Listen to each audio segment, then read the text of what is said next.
Doctor Ambedkar ने एक बार कहा सी कि जे हिंदू दूसरे मुल्कां 'च जाके वसणगे तां जात पात एक वर्ल्ड की समस्या बन जाएगी। ये जिहड़े भी जिथे उच्च जात के हिंदू बैठे ने वो यूनिवर्सिटियां होण, टैक्नोलॉजी इंस्टीट्यूट्स होण, उहदे च ये जात पात नूं बढ़ावा दे रहे हैं। गूगल, फेसबुक, एप्पल वर्गियां जड़ियां वड्डियां वड्डियां सिलिकॉन वैली दीयां कंपनियां ने उन्हां च काम करन वाले 250 तो ज़्यादा जिहड़े दलित मुलाजम सी उन्हां ने कॉलां करके दस्सिया कि किवें उन्हां दे नाल ज़ाती आधारित जिहड़ा वो वितकरा किया जाता है। उन्होंने कहा कि भी जदों मैं ज्वाइन किया मेरे जिहड़े नाल काम करन वाले उच्च जात के हिंदू ने वो मेरी कमर ते हथ मार के देखते हैं कि मैं जनेऊ पाया होया कि नहीं। एक होर कर्मचारी ने कहा कि भी मैं जदों ज्वाइन किया जां दूजा, क्योंकि मेरी दुख मेरा रंग भी कोई काला नहीं जां दूजा, तो मैनू उन्होंने इनवाइट किया कि आओ असी स्विमिंग के उत्ते जाण। कहंदे भी वो जिहड़ा तैराकी लई इनविटेशन सी वो इसलिए कि तैरन लई टी शर्ट उतारनी पैनी है, तो वो देखना चाहते सी कि भी मैं जनेऊ पहनिया कि नहीं पहने। हैनमोजी सुंदरन ने BBC नूं कहा कि भी ये पहली बार सी कि जदों साडे मूल देश के लोग असीं जिहड़े दलित हैं असीं बाहर आके एक अमरीकी कंपनी नूं जिथे कि साडे नाल धक्का हो रहा सी उस नूं असीं एक्सपोज कीता।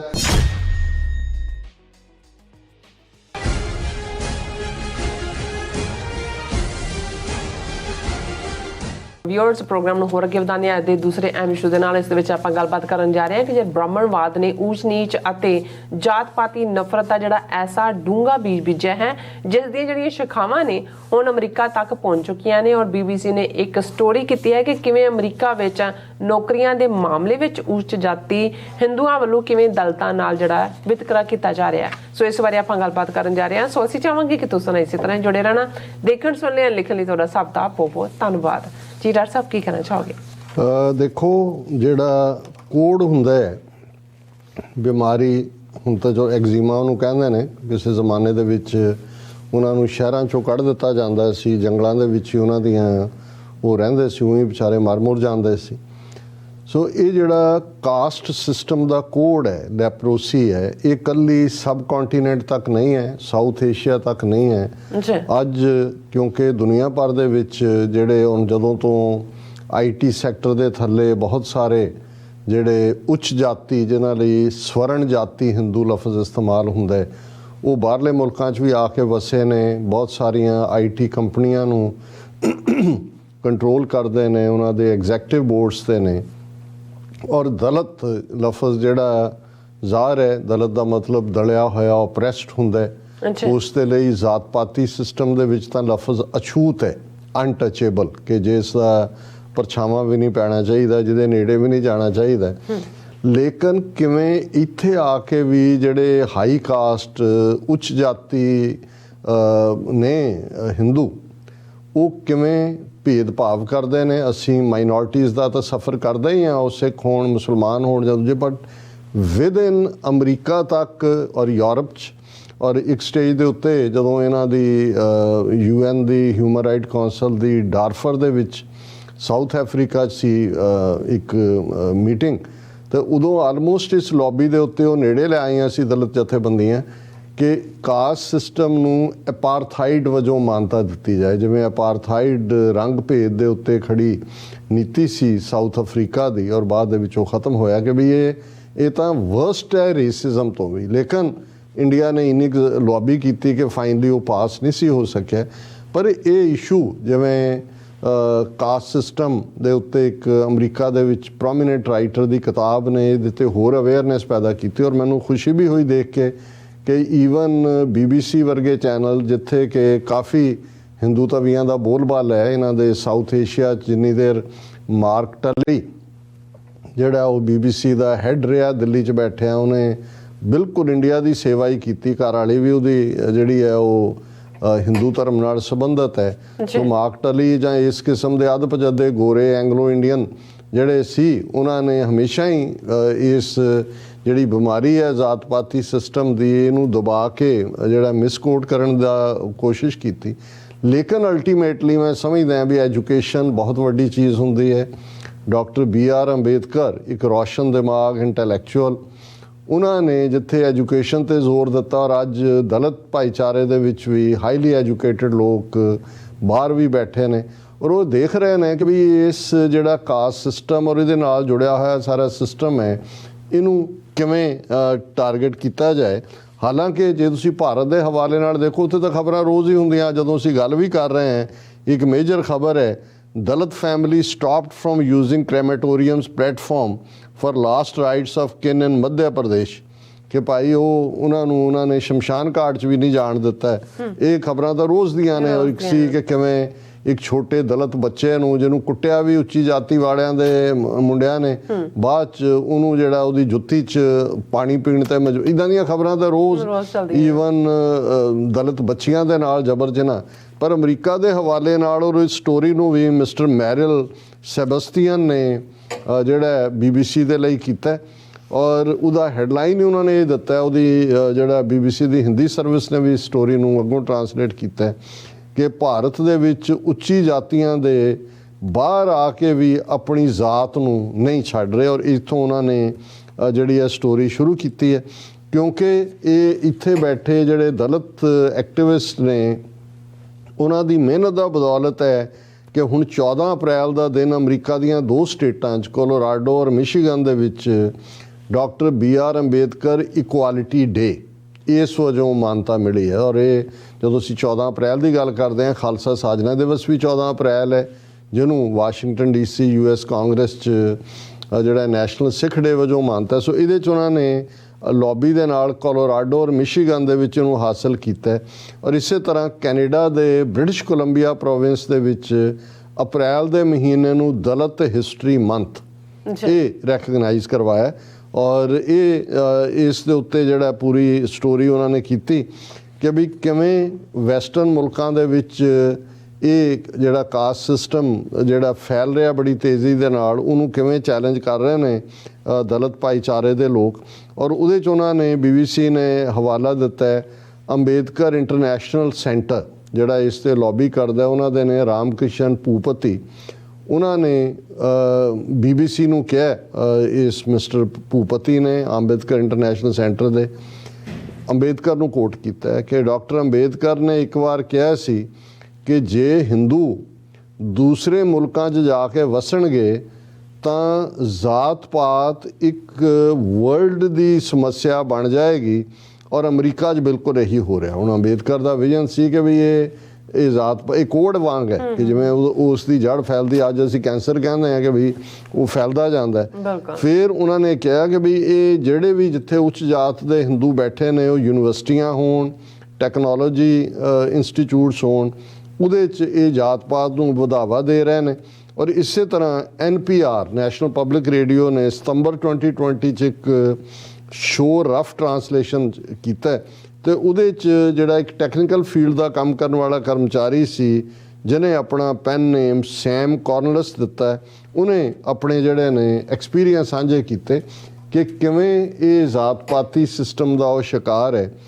ਉਹਨਾਂ ਨੇ ਕਿਹਾ ਕਿ ਵੀ ਜਦੋਂ ਮੈਂ ਜੁਆਇਨ ਕੀਤਾ, ਜਾਂ ਮੇਰੇ ਜਿਹੜੇ ਨਾਲ ਕੰਮ ਕਰਨ ਵਾਲੇ ਉੱਚ ਜਾਤ ਦੇ ਹਿੰਦੂ ਨੇ, ਉਹ ਮੇਰੀ ਕਮਰ ਤੇ ਹੱਥ ਮਾਰ ਕੇ ਦੇਖਦੇ ਨੇ ਕਿ ਮੈਂ ਜਨੇਊ ਪਾਇਆ ਹੋਇਆ ਕਿ ਨਹੀਂ, ਕਿਉਂਕਿ ਹੁਣ ਨਾ ਵੀ ਇੱਥੇ ਦੂਸਰੇ ਨੇ ਅੰਦਾਜ਼ਾ ਤਾਂ ਹੋ ਨਹੀਂ ਸਕਦਾ ਵੀ। ਉਹਨਾਂ ਨੇ ਕਿਹਾ ਵੀ ਜਨੇਊ, ਫਿਰ ਉਹਨੂੰ ਐਕਸਪਲੇਨ ਕੀਤਾ BBC ਨੇ ਕਿ ਇਹ ਇੱਕ ਸਫੇਦ ਰੰਗ ਦਾ ਧਾਗਾ ਹੁੰਦਾ ਹੈ ਜਿਹਨੂੰ ਸਵਰਨ ਜਾਤੀਆਂ ਜਾਂ ਉੱਚ ਜਾਤੀਆਂ ਦੇ ਲੋਕ ਪਹਿਨਦੇ ਨੇ। ਫਿਰ ਇੱਕ ਹੋਰ ਕਰਮਚਾਰੀ ਨੇ ਕਿਹਾ ਕਿ ਵੀ ਮੈਂ ਜਦੋਂ ਜੁਆਇਨ ਕੀਤਾ, ਜਾਂ ਦੂਜਾ ਕਿਉਂਕਿ ਮੇਰਾ ਰੰਗ ਵੀ ਕੋਈ ਕਾਲਾ ਨਹੀਂ ਜਾਂ ਦੂਜਾ, ਤੇ ਮੈਨੂੰ ਉਹਨਾਂ ਨੇ ਇਨਵਾਈਟ ਕੀਤਾ ਕਿ ਆਓ ਅਸੀਂ ਸਵਿਮਿੰਗ ਦੇ ਉੱਤੇ ਜਾਣਾ। ਕਹਿੰਦੇ ਵੀ ਉਹ ਜਿਹੜਾ ਤੈਰਾਕੀ ਲਈ ਇਨਵੀਟੇਸ਼ਨ ਸੀ, ਉਹ ਇਸ ਲਈ ਕਿ ਤੈਰਨ ਲਈ ਟੀ-ਸ਼ਰਟ ਉਤਾਰਨੀ ਪੈਣੀ ਹੈ, ਤੇ ਉਹ ਦੇਖਣਾ ਚਾਹੁੰਦੇ ਸੀ ਕਿ ਵੀ ਮੈਂ ਜਨੇਊ ਪਹਿਨਿਆ ਕਿ ਨਹੀਂ ਪਹਿਨਿਆ। ਫਿਰ ਇੱਕ ਹੋਰ ਨੇ ਇਹ ਕਿਹਾ ਕਿ ਵੀ ਜਦੋਂ ਯੂਨੀਵਰਸਿਟੀਆਂ ਦੇ ਵਿੱਚ ਪਾਰਟੀਆਂ ਵਗੈਰਾ ਹੁੰਦੀਆਂ ਨੇ, ਤੇ ਭਾਰਤੀ ਜਿਹੜੇ ਨੇ ਉੱਚੀ ਜਾਤਾਂ ਵਾਲੇ, ਉਹ ਇੱਕ ਦੂਜੇ ਤੋਂ ਜ਼ਾਤ ਪੁੱਛਦੇ ਨੇ ਕਿ ਵੀ ਤੁਹਾਡੀ ਕੀ ਜ਼ਾਤ ਹੈ। ਇਸੇ ਤਰ੍ਹਾਂ ਉਹਦੇ 'ਚ ਜਿਹੜੇ ਇੱਕ ਹੋਰ ਨੇਪਾਲੀ ਓਰੀਜਨ ਦੇ ਐਜੂਕੇਸ਼ਨਿਸਟ ਨੇ ਮਿਸਟਰ ਪ੍ਰੇਮਾ ਪੈਰੀਆਰ, ਉਹਨਾਂ ਨੇ ਕਿਹਾ ਵੀ ਅਮਰੀਕਾ ਦੇ ਵਿੱਚ ਜਿਹੜੀ ਜ਼ਾਤ ਪਾਤ ਹੈ ਇੱਕ ਅਹਿਮ ਮੁੱਦਾ ਹੈ ਔਰ ਇਹ ਜਿਹੜੇ ਨੇ ਇਸ ਦੇ ਉੱਤੇ ਚਰਚਾ ਹੋਣੀ ਚਾਹੀਦੀ ਹੈ। ਇਸੇ ਤਰ੍ਹਾਂ ਅਸਿਸਟੈਂਟ ਪ੍ਰੋਫੈਸਰ ਸੋਂਜਾ ਥਾਮਸ ਨੇ ਕੋਲਬੀ ਕਾਲਜ, ਬੜਾ ਪ੍ਰੈਸਟੀਜੀਅਸ ਕਾਲਜ ਹੈ, ਔਰ ਉਹਨਾਂ ਨੇ ਵੀ ਇਸ ਦੇ ਉੱਤੇ ਇਹੀ ਕਿਹਾ ਕਿ ਵੀ ਇਹ ਜਿਹੜਾ ਜਾਰਜ ਫਲੋਇਡ ਔਰ ਬ੍ਰੇਓਨਾ ਟੇਲਰ ਦੀ ਮੌਤ ਤੋਂ ਬਾਅਦ ਜਦੋਂ black lives matter movement America ਦੇ ਵਿੱਚ ਸ਼ੁਰੂ ਹੋਈ, ਇਸ ਨੇ ਵੀ ਪ੍ਰਭਾਵਿਤ ਕੀਤਾ ਹੈ ਕਿ ਦਲਿਤ ਵਰਗ ਨੇ ਸੋਚਿਆ ਕਿ ਭਾਈ ਅਸੀਂ ਚੁੱਪ ਕਰਕੇ ਬੈਠੇ ਹੋਏ ਹਾਂ, ਸਾਨੂੰ ਆਪਣੀ ਗੱਲ ਇਹ ਕਹਿਣੀ ਚਾਹੀਦੀ ਹੈ। ਇਸੇ ਤਰ੍ਹਾਂ ਡਾਕੂਮੈਂਟਰੀ ਫਿਲਮ ਜਿਹੜੀ ਕਵਿਤਾ ਪਿਲਾਈ ਨੇ ਬਣਾਈ ਪੁਲਿਟਜ਼ਰ ਸੈਂਟਰ ਦੇ ਫੰਡ ਦੇ ਨਾਲ, ਉਹਨਾਂ ਨੇ ਕਿਹਾ ਕਿ ਵੀ ਇੱਕ ਦਲਿਤ ਬੀਬੀ ਗੱਲ ਕਰ ਰਹੀ ਹੈ ਕਿ ਅਸੀਂ ਇਸ ਗੱਲ ਨੂੰ ਸਮਝਦੇ ਹਾਂ ਕਿ ਸਾਡੇ ਮਾਪਿਓ ਇੱਕ ਸੂਟਕੇਸ ਤੇ ਥੋੜ੍ਹੇ ਜਿਹੇ ਡਾਲਰ ਲੈ ਕੇ ਅਮਰੀਕਾ ਪਹੁੰਚੇ ਸੀ। ਉਹਨਾਂ ਨੇ ਇੱਥੇ ਆ ਕੇ ਕਿਵੇਂ ਉਹਨਾਂ ਦੀ ਮਿਹਨਤ ਸਦਕਾ ਬਾਕੀ ਟੱਬਰਾਂ ਦਾ ਆਣਾ ਜਾਣਾ ਹੋਇਆ, ਲੇਕਿਨ ਇੱਥੇ ਵੀ ਸਾਡਾ ਜਿਹੜਾ ਖਹਿੜਾ ਹੈ ਜ਼ਾਤ ਪਾਤੀ ਸਿਸਟਮ ਨਹੀਂ ਛੱਡਦੀ। ਫਿਰ ਉਹਨਾਂ ਨੇ California the IT company Cisco, ਬੜੀ ਪਪੂਲਰ ਕੰਪਨੀ ਹੈ, ਉਹਦੇ 'ਚ ਉੱਚ ਜਾਤ ਦੇ ਲੋਕ ਨੇ ਬੈਠੇ ਹੋਏ ਤੇ 2 ਕਰਮਚਾਰੀਆਂ ਦੇ ਖਿਲਾਫ ਇਹ ਮਾਮਲਾ ਦਰਜ ਕਰਨਾ ਪਿਆ ਕਿਉਂਕਿ ਦਲਿਤ ਸਾਹਮਣੇ ਆਏ ਕਿ ਉਹਨਾਂ ਨੇ ਕਿਹਾ ਕਿ ਭਾਈ ਇਹ ਸਾਡੇ ਨਾਲ ਜ਼ਾਤ ਪਾਤ ਕਰਕੇ ਵਿਤਕਰਾ ਹੁੰਦਾ। ਔਰ ਸਿਸਕੋ ਦੇ ਮੁਕੱਦਮੇ ਤੋਂ ਬਾਅਦ ਦਲਿਤ ਅਧਿਕਾਰ ਸੰਸਥਾ ਇਕੁਆਲਿਟੀ ਲੈਬ ਨੇ ਇੱਕ ਫਿਰ ਹੌਟਲਾਈਨ ਵੀ ਸ਼ੁਰੂ ਕੀਤੀ। ਇਹ ਮੁਕੱਦਮਾ ਹੋਇਆ ਔਰ ਇਹ ਮੰਨਿਆ ਗਿਆ ਕਿ ਵੀ ਵਾਕਈ ਉਹਨਾਂ ਨਾਲ ਡਿਸਕ੍ਰਿਮੀਨੇਟ, ਔਰ ਉਹ ਹੌਟਲਾਈਨ ਸ਼ੁਰੂ ਕੀਤੀ। ਕੁਛ ਦਿਨਾਂ ਦੇ ਵਿੱਚ ਹੀ ਗੂਗਲ, ਫੇਸਬੁੱਕ, ਐਪਲ ਵਰਗੀਆਂ ਜਿਹੜੀਆਂ ਵੱਡੀਆਂ ਸਿਲੀਕਨ ਵੈਲੀ ਦੀਆਂ ਕੰਪਨੀਆਂ ਨੇ, ਉਹਨਾਂ 'ਚ ਕੰਮ ਕਰਨ ਵਾਲੇ 250 ਤੋਂ ਜ਼ਿਆਦਾ ਜਿਹੜੇ ਦਲਿਤ ਮੁਲਾਜ਼ਮ ਸੀ, ਉਹਨਾਂ ਨੇ ਕਾਲਾਂ ਕਰਕੇ ਦੱਸਿਆ ਕਿ ਕਿਵੇਂ ਉਹਨਾਂ ਦੇ ਨਾਲ ਜ਼ਾਤੀ ਆਧਾਰਿਤ ਜਿਹੜਾ ਉਹ ਵਿਤਕਰਾ ਕੀਤਾ ਜਾਂਦਾ ਹੈ। ਔਰ ਸਿਸਕੋ ਮੁਕੱਦਮੇ 'ਚ ਜਿਹੜੀ ਗੂਗਲ ਦੀ ਪੇਰੈਂਟ ਕੰਪਨੀ ਹੈ ਅਲਫਾਬੈਟ ਦੀ ਵਰਕਰ ਯੂਨੀਅਨ ਨੇ ਵੀ ਇਸ ਦੇ ਉੱਤੇ ਮਦਦ ਕੀਤੀ। ਔਰ ਇਸੇ ਤਰ੍ਹਾਂ ਇਕੁਆਲਿਟੀ ਲੈਬਸ ਨੂੰ ਫਾਊਂਡ ਕਰਨ ਵਾਲੇ ਥੈਨਮੋਜੀ ਸੁੰਦਰਨ ਨੇ BBC ਨੂੰ ਕਿਹਾ ਕਿ ਵੀ ਇਹ ਪਹਿਲੀ ਵਾਰ ਸੀ ਕਿ ਜਦੋਂ ਸਾਡੇ ਮੂਲ ਦੇਸ਼ ਦੇ ਲੋਕ, ਅਸੀਂ ਜਿਹੜੇ ਦਲਿਤ ਹੈ, ਅਸੀਂ ਬਾਹਰ ਆ ਕੇ ਇੱਕ ਅਮਰੀਕੀ ਕੰਪਨੀ ਨੂੰ ਜਿੱਥੇ ਕਿ ਸਾਡੇ ਨਾਲ ਧੱਕਾ ਹੋ ਰਿਹਾ ਸੀ ਉਸ ਨੂੰ ਅਸੀਂ ਐਕਸਪੋਜ਼ ਕੀਤਾ ਔਰ ਕਿਵੇਂ ਜਿਹੜਾ ਇਸ ਦੇ ਵਿੱਚ ਅਸੀਂ ਫਤਹ ਹਾਸਲ ਕੀਤੀ। ਇਸੇ ਤਰ੍ਹਾਂ University of California, Davis Colby College, Harvard University, California Democratic Party ਨੇ ਵੀ ਹੁਣ ਆਪਣੀਆਂ ਨੀਤੀਆਂ ਦੇ ਵਿੱਚ ਇਹ ਸ਼ਾਮਲ ਕੀਤਾ ਹੈ ਕਿ ਇਹ ਜਿਹੜਾ ਕਾਸਟ ਬੇਸਡ ਡਿਸਕ੍ਰਿਮੀਨੇਸ਼ਨ ਦੇ ਖਿਲਾਫ ਅਸੀਂ ਆਪਣੇ ਸਟੂਡੈਂਟਸ ਨੂੰ ਔਰ EMPLOYEES ਨੂੰ ਕਿਵੇਂ ਸਿਕਿਉਰਿਟੀ ਦੇਣੀ ਹੈ। ਔਰ ਜਨਵਰੀ 2022 'ਚ ਇੱਕ ਹਿਸਟੋਰੀਕਲ ਮੂਮੈਂਟ ਆਈ ਕਿ ਕੈਲੀਫੋਰਨੀਆ ਸਟੇਟ ਯੂਨੀਵਰਸਿਟੀ ਅਮਰੀਕਾ ਨੇ ਉਹ ਜਿਹੜੀ ਹੈ ਉਹਨਾਂ ਨੇ ਇੱਕ ਰਿਜ਼ਰਵੇਸ਼ਨ ਕੈਟਾਗਰੀ ਵੀ ਸ਼ੁਰੂ ਕਰ ਦਿੱਤੀ ਦਲਿਤ ਦੇ ਲਈ ਕਿ ਭਾਈ ਇਹਨਾਂ ਦੇ ਨਾਲ ਭੇਦਭਾਵ ਹੁੰਦਾ। ਇਹ ਬਹੁਤ ਵੱਡੀ ਗੱਲ ਹੈ। ਔਰ ਅਖੀਰ 'ਚ ਉਹਨਾਂ ਨੇ ਭੂਪਤੀ ਔਰ ਦੂਜਿਆਂ ਨੇ ਕਿਹਾ ਕਿ ਵੀ ਅਮਰੀਕਨਾਂ ਨੂੰ ਜ਼ਾਤ ਦੇ ਬਾਰੇ ਸਮਝਾਉਣਾ ਬਹੁਤ ਔਖਾ ਹੈ ਕਿਉਂਕਿ ਨਸਲ ਤਾਂ ਸਮਝਦੇ ਨੇ ਰੇਸਿਜ਼ਮ ਦਾ ਕਿ ਵੀ ਇਹ ਜ਼ਾਤ ਕੀ ਹੈ। ਉਹਨੇ ਕਿਹਾ ਕਿ ਵੀ ਇਹ ਕਿਉਂਕਿ ਜਿਹੜੀ ਰੇਸ ਹੈ ਉਹ ਤਾਂ ਸਕਿਨ ਦੇ ਕਲਰ ਦੇ ਉੱਤੇ ਹੁੰਦੀ ਹੈ, ਵੀ ਗੋਰਾ ਹੈ ਤੇ ਗੋਰੀ ਹੈ, ਗੋਰੀ ਸਕਿਨ ਹੈ ਤੇ ਉਹ ਗੋਰਾ ਹੈ ਤੇ ਕਾਲੀ ਹੈ ਤੇ ਕਾਲਾ ਹੈ, ਭੂਰੀ ਹੈ ਤਾਂ ਭੂਰਾ ਹੈ, ਬਰਾਊਨ ਹਿਸਪੈਨਿਕ ਜੋ ਵੀ ਉਹ ਕਿਹਾ ਜਾਂਦਾ। ਲੇਕਿਨ ਉਹਨਾਂ ਨੇ ਕਿਹਾ ਵੀ ਹੁਣ ਇਹਨਾਂ ਨੂੰ ਅਸੀਂ ਕਿਵੇਂ ਦੱਸੀਏ ਕਿ ਜ਼ਾਤ ਤਾਂ ਜਨਮ ਦੇ ਉੱਤੇ ਹੀ ਤੈਅ ਹੁੰਦੀ ਹੈ ਔਰ ਇਹ ਹਿੰਦੂ ਵਰਣ ਵਿਵਸਥਾ ਇੰਨੀ ਕੰਪਲੈਕਸ ਹੈ ਕਿ ਤੁਹਾਨੂੰ ਉਹਦੇ 'ਚੋਂ ਕਦੇ ਨਿਕਲ ਹੀ ਨਹੀਂ ਸਕਦੇ। ਔਰ ਉਹਨਾਂ ਨੇ ਫਿਰ ਇੱਕ ਬੜੀ ਸਿੰਪਲ ਗੱਲ ਲੱਭੀ ਔਰ ਇਹਦੇ 'ਚ ਮੈਂ ਜਿਸ ਕਿਤਾਬ ਦਾ ਹਵਾਲਾ ਵੀ ਦਿੱਤਾ ਹੈ, ਇਜ਼ਾਬੈਲ ਵਿਲਕਸਰ ਨੇ ਜਿਹੜੀ ਕਿਤਾਬ ਲਿਖੀ ਹੈ ਉਹਦੇ 'ਚ ਉਹਨੇ ਇੱਕ ਲਾਈਨ 'ਚ ਕਿਹਾ, ਉਹਨੇ ਕਿਹਾ ਵੀ ਜ਼ਾਤ ਜਿਹੜੀ ਹੈ ਉਹ ਹੱਡੀ ਹੈ ਤੇ ਨਸਲ ਸਕਿਨ ਹੈ ਕਿ ਵੀ ਇਹ ਤਾਂ ਸਕਿਨ ਤੇ ਆਧਾਰਿਤ ਜਿਹੜੀ ਡਿਸਕ੍ਰਿਮੀਨੇਸ਼ਨ ਹੈ ਉਹ ਰੇਸਿਜ਼ਮ ਹੈ ਤੇ ਜਿਹੜੀ ਹੱਡੀ ਤੋਂ ਹੀ ਵੀ ਤੁਹਾਡਾ ਬੀਜ ਕਹਿਣਾ ਤਾਂ ਉਹ ਇਹ ਚਾਹੁੰਦਾ ਕਿ ਬਈ ਤੁਸੀਂ ਨਿਕਲ ਹੀ ਨਹੀਂ ਸਕਦੇ ਉਹਦੇ ਚੋਂ, ਉਹ ਇਹ ਹੈ। ਔਰ ਇਹ 2022 'ਚ ਆਈ ਕਿਤਾਬ, ਜਿਹੜੀ ਕਿਤਾਬ ਦਾ ਨਾਂ caste the origin of hour ਡਿਸਕੰਟੈਂਟਸ, ਇਹ ਜਿਹੜੀ ਹੈ ਮੈਨੂੰ ਡਾਕਟਰ ਰਣਜੀਤ ਸਿੰਘ ਹੋਰਾਂ ਨੇ ਸਗੋਂ ਦਿੱਤੀ ਕਿ ਭਾਈ ਇਹਨੂੰ ਪੜ੍ਹੋ। ਉਹਨਾਂ ਨੇ ਪੜ੍ਹੀ ਔਰ ਹਾਈਲੀ ਐਪਰੀਸ਼ੀਏਟ ਕੀਤੀ ਹੈ। ਔਰ ਇਹ ਉਹਦੇ 'ਚ ਪ੍ਰੇਮ ਪੈਰੀਅਰ ਮੰਨਦੇ ਨੇ ਕਿ ਭਾਈ ਇਸ ਕਿਤਾਬ ਨੇ ਜਿਹੜੀ ਕਾਸਟ ਸਿਸਟਮ ਦੀ ਗੱਲ ਹੈ ਇੰਡੀਆ 'ਚ ਉਹਨੂੰ ਵੱਡੀਆਂ ਸੁਰਖੀਆਂ ਦੇ ਵਿੱਚ ਲੈ ਆਂਦਾ ਔਰ ਉਹਦੇ 'ਚ ਉਹਨਾਂ ਨੇ ਆਪਣੇ ਐਕਸਪੀਰੀਅੰਸ ਸ਼ੇਅਰ ਕੀਤੇ ਨੇ। ਫਿਰ ਈਵਨ ਮਿਸਟਰ ਥਾਮਸ ਔਰ ਕੈਲ ਸਟੇਟ ਦੀ ਹਾਰਵਰਡ ਸਾਊਥ ਏਸ਼ੀਅਨ ਸਟੱਡੀ ਦੀ ਐਂਥਰੋਪੋਲੋਜੀ ਦੀ ਪ੍ਰੋਫੈਸਰ ਅੰਜਥਾ ਸੁਬਰਾਮਨੀਅਮ, ਉਹਨੇ ਕਿਹਾ ਕਿ ਵੀ ਇਹ ਜਿਹੜਾ ਜਾਤ ਪਾਤ ਇੱਕ ਐਸਾ ਢਾਂਚਾ ਹੈ ਜਿਹੜਾ ਸਿਰਫ ਹਿੰਦੂਆਂ ਤੱਕ ਹੀ ਸੀਮਤ ਨਹੀਂ ਹੈ, ਸਾਊਥ ਏਸ਼ੀਆ ਦੇ ਹਰ ਖੇਤਰ ਦੇ ਵਿੱਚ ਇਸ ਦਾ ਪ੍ਰਭਾਵ ਹੈ। ਔਰ ਉਹਨੇ ਕਿਹਾ ਵੀ ਇਹ ਅਫਸੋਸ ਹੈ ਕਿ ਵੀ ਜਿਹੜੇ ਪੀੜਤ ਲੋਕ ਨੇ ਉਹ ਫਿਰ ਵੀ ਆਪਣੇ ਆਪ ਨੂੰ ਹਿੰਦੂ ਹੀ ਕਹਿੰਦੇ ਨੇ ਜਾਂ ਉਸ ਹਿੰਦੂ ਦਾਇਰਾਕਾਰ ਚੋਂ ਨਿਕਲ ਹੀ ਨਹੀਂ ਸਕਦੇ। ਸੋ ਅਸੀਂ ਕਿਉਂਕਿ ਸਮਝਦੇ ਹਾਂ ਵੀ ਜਦੋਂ ਅਸੀਂ ਆਪਣੇ ਲੈਵਲ ਤੇ ਗੱਲ ਕਰਦੇ ਹਾਂ ਤਾਂ ਬਹੁਤਿਆਂ ਨੂੰ ਲੱਗ ਰਿਹਾ ਹੁੰਦਾ ਵੀ ਸ਼ਾਇਦ ਸਾਡਾ ਇੱਕ ਬਾਇਸ ਹੈ, ਪਰ ਇਹ BBC ਨੇ ਔਰ ਅਮਰੀਕਾ 'ਚ ਜੇ ਹੁਣ ਮਿਸ਼ੀਗਨ, ਕੋਲੋਰਾਡੋ ਯੂਨੀਵਰਸਿਟੀਆਂ ਮੰਨਣ ਲੱਗ ਗਈਆਂ ਨੇ ਔਰ ਸਪੈਸ਼ਲ ਕੈਟਾਗਰੀ ਵੀ ਕ੍ਰੀਏਟ ਹੈ, ਔਰ ਈਵਨ ਵੱਡੀਆਂ ਕੰਪਨੀਆਂ 'ਚ ਕਿਸ ਲੈਵਲ ਤੇ ਡਿਸਕ੍ਰਿਮੀਨੇਸ਼ਨ ਹੁੰਦੀ ਹੈ ਇਹ ਜਗ ਜ਼ਾਹਰ ਹੈ। ਸੋ ਅਸੀਂ ਸਮਝਦੇ ਹਾਂ ਕਿ BBC ਨੇ ਇਹ ਰਿਮਾਰਕੇਬਲ ਕੰਮ ਕੀਤਾ ਹੈ ਇਸ ਸਟੋਰੀ ਨੂੰ ਬਾਹਰ ਲਿਆ। ਜੀ ਡਾਕਟਰ ਸਾਹਿਬ ਤੁਹਾਡਾ ਬਹੁਤ ਬਹੁਤ ਸ਼ੁਕਰੀਆ ਸਾਥ ਲੈਣ ਬ੍ਰੇਕ। ਵਿਊਅਰਸ ਤੁਸੀਂ ਇਸੇ ਤਰ੍ਹਾਂ ਬਣੇ ਰਹਿਣਾ, ਮਿਲਦੇ ਹਾਂ ਛੋਟੇ ਜਿਹੇ ਬ੍ਰੇਕ ਤੋਂ ਬਾਅਦ।